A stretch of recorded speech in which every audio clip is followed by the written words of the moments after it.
Rami Khouri keeping us company here on the News Hour, Director of Global Engagement at the American University of Beirut. So when Michel Aoun, Rami Khouri, says he's spoken to all the concerned parties, I guess that conversation must have been something along the lines of, you or people aligned to you this time have gone way too far. Well, probably, but we have to keep in mind that, you know, in his earlier days, decades ago at the end of the Civil War, he was fighting against the presidency of Lebanon when he was in the army. So this is a man who's done street fighting, even though he was in the army. And then his son-in-law, Gibran Bassil, who hopes to succeed him, heads the Aounist party.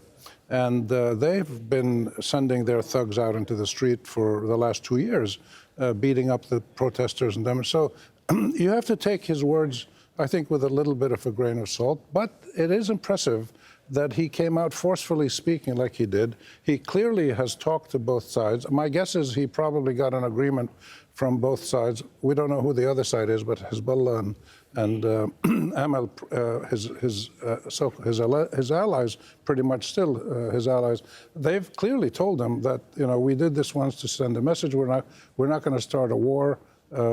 We think this got the message through. And on that basis, he can probably say. Also, the last thing I'd say is it's impressive how the army came out quickly. And this is one of the signs of positive developments in Lebanon in the last 10 years or so. The army quickly goes out whenever there's, you know, people block the streets or they fight. They quickly go out and separate the two sides and restore calm. That's a good sign for the Lebanese. That it didn't happen very much before. That feels almost counterintuitive. Therefore, what he says, your logic is, what he's just said on national television has been signed off on by Hezbollah, so they won't feel the need to, or they won't actually react to what the president is saying about them with anger. They'll just process it and what?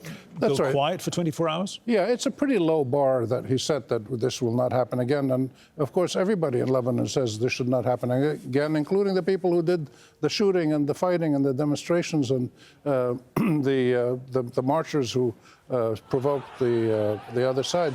So these are routine kinds of events. Unfortunately, this happens a lot in Lebanon. People fight, they kill, and then they make up, and then they allocate seats, and they sit in the same cabinet. This is one of the reasons that this system has not worked very well in the last 15 years or so.